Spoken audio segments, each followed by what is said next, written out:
25편 살아남은 자들의 도시. 총알이 빗발치는 버스 뒤에서 4사람은 숨을 죽였다. 가람은 처음으로 좀비보다 더한 공포, 즉 인간에 대한 공포를 느끼고 있었다.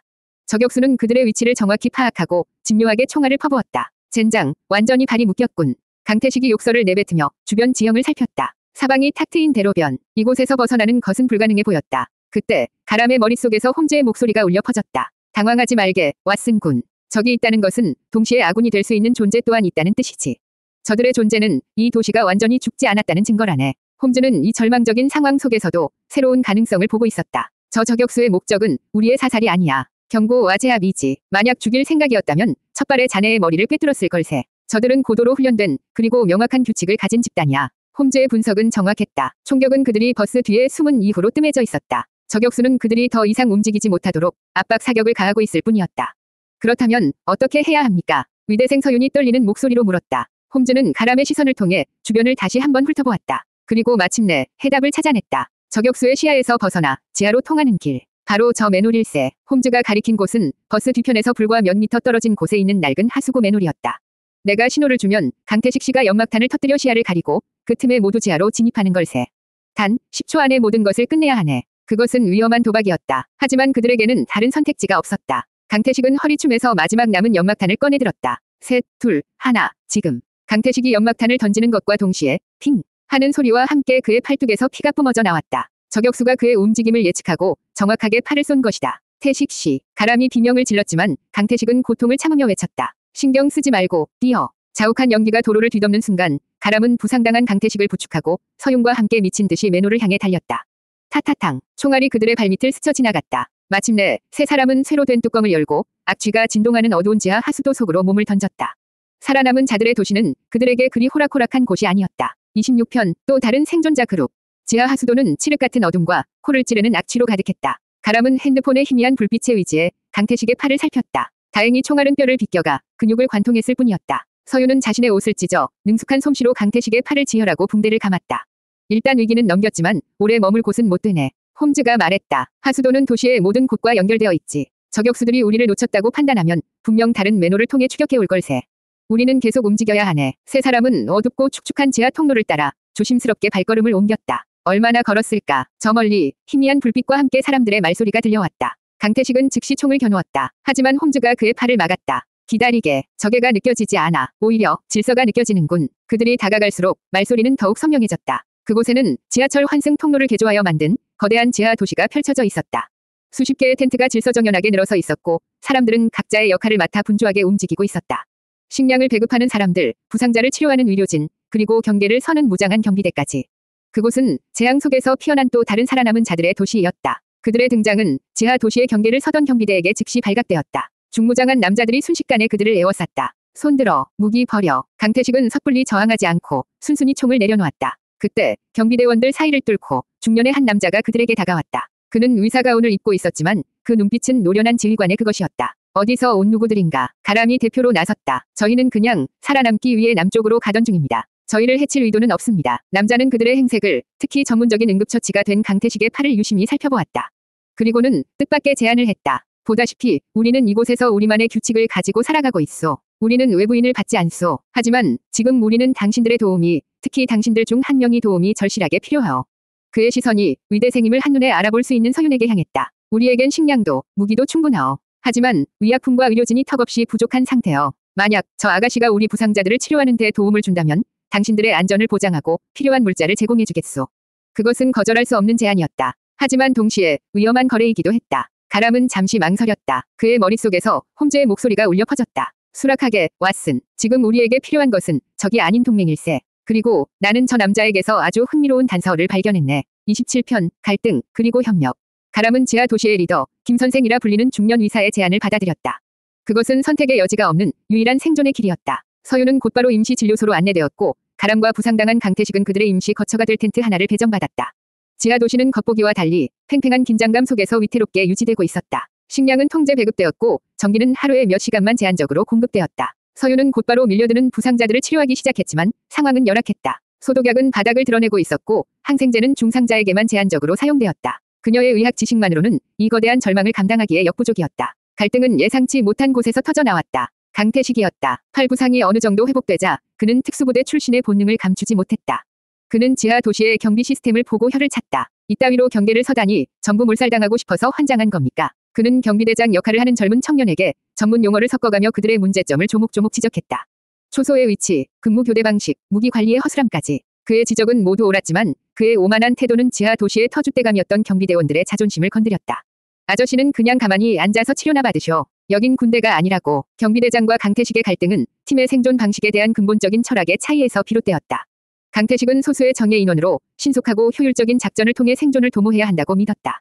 하지만 김 선생과 경비대는 한 명이 나고자도 없이 모두가 함께 이곳에서 버티는 것을 목표로 했다. 두 세력의 갈등이 극에 달했을 때 중재에 나선 것은 가람이었다. 그의 머릿속에서 홈즈의 목소리가 명료하게 울려 퍼졌다. 저들을 설득하게, 왓슨 군. 공포가 아닌 희망으로. 가람은 두 사람을 한자리에 불러 모았다. 그는 강태식에게는 당신의 지식이 이들을 구할 수 있는 유일한 희망이라며 그의 자존심을 세워주었고, 경비대장에게는 우리는 당신들의 도움이 없으면 단 하루도 버틸 수 없는 외부인일 뿐이라며 몸을 낮추었다. 그의 서툰 중재가 이어지던 그때 위기가 닥쳤다. 진료소에서 서윤의 다급한 목소리가 들려왔다. 저격수의 총에 맞았던 한 경비대원의 상처가 덧나 폐혈증 쇼크 직전이라는 것이었다. 그를 살릴 유일한 방법은 특정 항생제를 투여하는 것뿐이었지만 지하 도시의 약품 창고에는 해당 항생제가 없었다. 김 선생의 얼굴이 어두워졌다. 가장 가까운 곳은 지상에 있는 세브란스 병원이지만 그곳은 이미 저것들의 소굴이 되었을 걸세. 모두가 침묵했다. 그때 강태식이 입을 열었다. 제가 가겠습니다. 경비대장도 지지 않고 나섰다. 여긴 내 구역이야. 내가 가지. 두 사람의 갈등이 다시 불붙으려던 순간 가람이 그들 앞을 막아섰다. 그의 머릿속에서 홈즈의 목소리가 마지막 설계를 끝내고 있었다. 싸울 때가 아니요. 지금 우리에게 필요한 것은 갈등이 아닌 협력이요. 우리 모두 함께 갑시다. 내가 길을 알고 있으니. 가람의 눈빛은 더 이상 평범한 가장의 것이 아니었다. 그의 눈에는 위대한 두뇌의 지혜를 빌린 리더의 빛이 서려 있었다. 28편 지하철이라는 무덤. 홈즈가 설계한 경로는 가장 빠르고도 가장 위험한 길이었다. 바로 그들이 한강을 건너왔던 지하철 터널. 하지만 이번에는 다른 노선, 병원과 직접 연결되는 버려진 7호선 터널을 이용하는 것이었다. 미션팀은 단출하게 꾸려졌다. 선두에는 강태식과 경비대장이 함께 섰고 그 뒤를 가람과 서윤, 그리고 몇 명의 정예 경비대원이 따랐다. 어둡고 축축한 터널 안으로 들어서자 죽음의 냄새가 그들을 맞았다. 이곳은 재앙의 첫날 미처 대피하지 못한 수많은 사람들의 마지막 비명이 잠든 거대한 무덤이었다. 선로 위에는 부서진 열차의 잔해가 흉물처럼 널려 있었고 그 안에는 미처 빠져나오지 못한 승객들이 이제는 썩어 문드러진 좀비가 되어 갇혀 있었다. 그들은 인기척을 느끼자 깨진 유리창 틈으로 손을 뻗으며 기괴한 소리를 내질렀다. 팀은 소리를 죽인 채 최대한 빠르게 전진했다. 하지만 병원과 가까워질수록 터널 안의 좀비 수는 기하급수적으로 늘어났다. 병원에서 흘러나온 감염자들이 이 어둠 속을 배회하고 있었던 것이다. 결국 피할 수 없는 전투가 벌어졌다. 좁은 터널 안에서 수십 마리의 좀비떼가 그들을 향해 몰려들었다. 대열 유지, 등을 맞대, 강태식의 외침과 함께 팀은 원형으로 뭉쳐 사방에서 덮쳐오는 좀비들을 향해 총을 쏘기 시작했다. 총성이 터널 안을 굉음으로 채웠고 그 소리는 더 많은 좀비들을 불러 모았다. 이러다간 다 죽습니다. 퇴로부터 확보해야 합니다. 경비대장이 소리쳤다. 하지만 강태식은 그의 말을 무시했다. 닥치고 쏴. 여기서 무너지면 다 같이 죽는 거야. 두 리더의 갈등이 최악의 순간에 다시 폭발했다. 바로 그때 가람이 두 사람 사이로 비집고 들어왔다. 두 분 다 그만. 지금은 싸울 때가 아니여. 그의 머릿속에서 홈즈의 목소리가 냉정하게 상황을 분석하고 있었다. 저 위를 보게, 왓슨. 터널 천장의 환풍구. 저곳이 유일한 탈출구일세. 가람은 홈즈가 가리킨 천장의 낡은 환풍구를 발견했다. 그는 두 사람에게 소리쳤다. 나를 저 위로 올려주시오. 내가 위에서 길을 열 테니. 강태식과 경비대장은 잠시 서로를 쳐다보았다. 그리고는 말없이 고개를 끄덕였다. 그들은 서로의 어깨를 밟고 올라서는 가람의 발을 온 힘을 다해 받쳐주었다. 불신으로 가득 찼던 두 남자의 손이 처음으로 하나의 목표를 위해 힘을 합치는 순간이었다. 가람은 간신히 환풍구 덮개를 열고 안으로 기어 올라갔다. 그리고 아래를 향해 비상용 밧줄을 내렸다. 팀원들은 밧줄을 타고 차례로 지옥 같은 터널을 빠져나오기 시작했다. 그들은 임무에는 성공했지만 몇 명이 동료를 잃어야만 했다. 어두운 환풍구 통로 안에 주저앉아 그들은 아무 말도 하지 못했다. 하지만 그들의 눈빛 속에는 이전에는 없었던 끈끈한 동지애가 자리 잡고 있었다. 그들은 지하철이라는 거대한 무덤 속에서 비로소 하나의 팀으로 다시 태어나고 있었다. 29편 어둠 속의 사투. 어둡고 축축한 환풍구 통로는 마치 거대한 짐승의 내장처럼 끝없이 이어져 있었다. 빛 한 점 들어오지 않는 완벽한 어둠 속에서 그들은 오직 가람의 손전등 불빛 하나의 위치에 쇠 파이프와 먼지의 더미가 뒤엉킨 좁은 길을 기어가야만 했다. 아래에서는 동료를 잃은 좀비들의 분노에 찬 울음소리가 희미하게 울려 퍼지고 있었다. 침묵 속에서 모두가 조금 전이 사투를 복귀하고 있었다. 그들은 살아남았지만 승리하지는 못했다. 함께 지하로 들어왔던 경비대원 중 2명이 동료들을 구하기 위해 스스로 미끼가 되어 좀비떼 속으로 사라졌다. 그들의 마지막 비명은 살아남은 자들의 귓가에 지울 수 없는 낙인처럼 새겨졌다. 특히 경비대장의 충격은 커 보였다. 그는 자신의 부하들을 잃었다는 죄책감에 아무 말 없이 앞만 보고 기어갈 뿐이었다.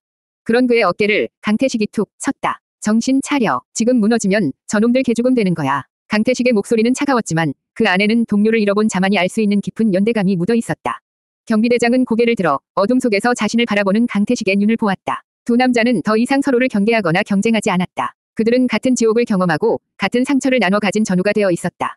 얼마나 기어갔을까. 선도에 섰던 강태식이 갑자기 멈춰 섰다. 젠장 막혔다. 그들의 앞길을 거대한 환풍기 팬이 가로막고 있었다. 낡고 녹슬었지만 육중한 강철 날개는 인간의 힘으로는 어찌할 수 없어 보였다. 절망적인 순간 가람의 머릿속에서 홈즈의 목소리가 울렸다. 아니, 길이 열렸군. 저 팬의 중앙을 보게나, 왓슨. 홈즈의 말에 가람이 손전등으로 팬의 중앙을 비추었다. 그곳에는 팬을 제어하는 작은 수동 제어반이 있었다. 저것은 비상시에 외부에서 팬의 작동을 멈추기 위한 장치일세. 아마 이 통로 어딘가에 저 제어반을 돌릴 수 있는 렌치가 있을 걸세. 찾아보게. 가람과 서유는 주변을 뒤지기 시작했고 마침내 먼지 더미 속에서 녹슨 비상용 렌치를 찾아냈다.